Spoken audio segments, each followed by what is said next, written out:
also, what I see, you speak to the younger generation, and it's like, we just open a window, and fresh air is coming, and now everybody is looking at him and said, hey, maybe something, is going to change, and they want to be involved, they want to be, hey, come on, let's be part of it. And that, I think, it's really great. Okay, so I run another business, the Yes You Can business. One of the major things on the North American agenda is North American cap and trade on climate. Yeah. Mm-hmm. And I think it's the easiest one.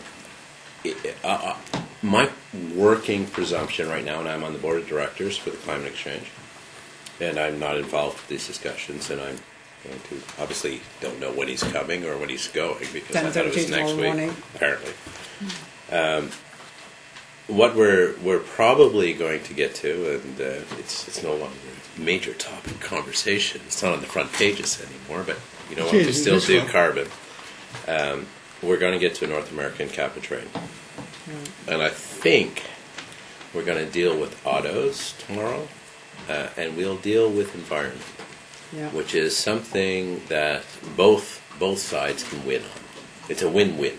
Are we going to deal on tar sands? No, we get a deal on a North American ex-Mexico. So a non-NAFTA cap and trade system that will eliminate RGGI, that will eliminate the Western Climate Initiative, that will eliminate my business, that will eliminate a bunch of other businesses. You mean you're carbon trading? Yes. So I run a carbon market, all right, but I expect it to be affected.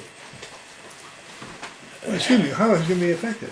Well, there's other two things that are going to happen. We're going to have a North American harmonized cap and trade market, which means a credit is a dollar for dollar equivalent, or we're going to have a Canadian one and a U.S. one. But we'll have some sort of agreement that says it's no more penal for Chevron to be doing cap and trade than it is for Canadian oil sands. That's the essence of the agreement. That's the essence of the problem that we've been dealing with in Canada as we've tried to move forward on multiple attempts. The problem is that right across the board we have companies that are not affected by the same climate constraints. And we need to work in a common carbon constraint environment in North America. Mm-hmm. So when we get to a common, in North America, and I think everybody, well, maybe you don't know, but I love the world, but we have to solve our own problems at a time. We solve our problems in North American context. And we can't solve them alone. So Harper was constrained. He has to do a deal that's North American on climate, on carbon. So we have to get to a price. I make a lot of money on cap and trade. I'm the capitalist. I love capitalism. Are there any capitalists left after the payloads? I love capitalism. I'm buying, right? I'm a buyer of all these banks. So we still have the capitalist system, right? There is a capitalist system. Sure. It lives, it prospers, and it will survive. And it will thrive. And it should, and you should. You believe on an investment premise that the price of oil is worth more than $35. If you do, it's a great investment. Don't take the ethics away. Take cigarette smoking and all the other ethical investments that are out there. I'll join you for a cigarette later, by the way. So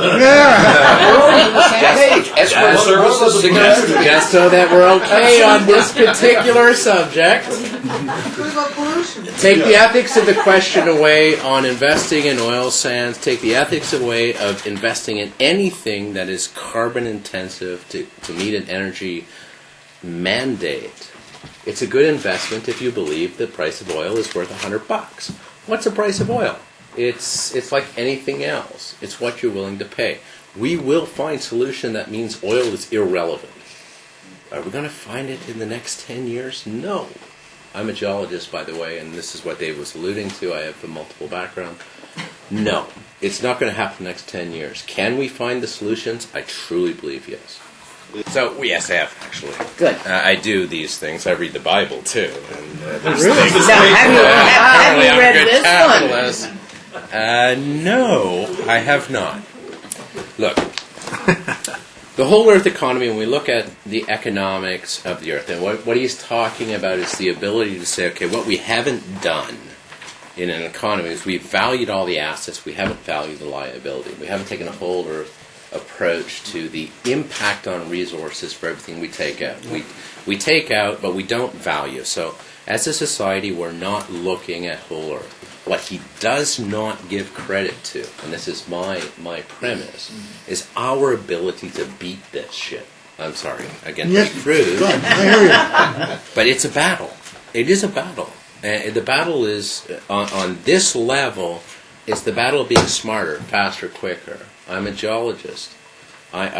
There's no such thing as quicker in geology, right? Like you're 20 million years that you're dealing with, 4 billion years. You saw a bailout today of $75 billion. What's $1 billion anymore? I mean, it's a 4 billion year old. It's a 4 billion year old planet. We do a $75 billion, which would report 275 more trillions. Numbers don't matter. This document and this premise is accurate, that we have to take account for the cost as society. But what it doesn't take into account is our ability to manage these costs. And I'm a capitalist. I am the left-wing capitalist that says can do. We can win this. And this book doesn't give you a sense that you can win the battle. There's no optimism in this book. You have to write the counter argument book.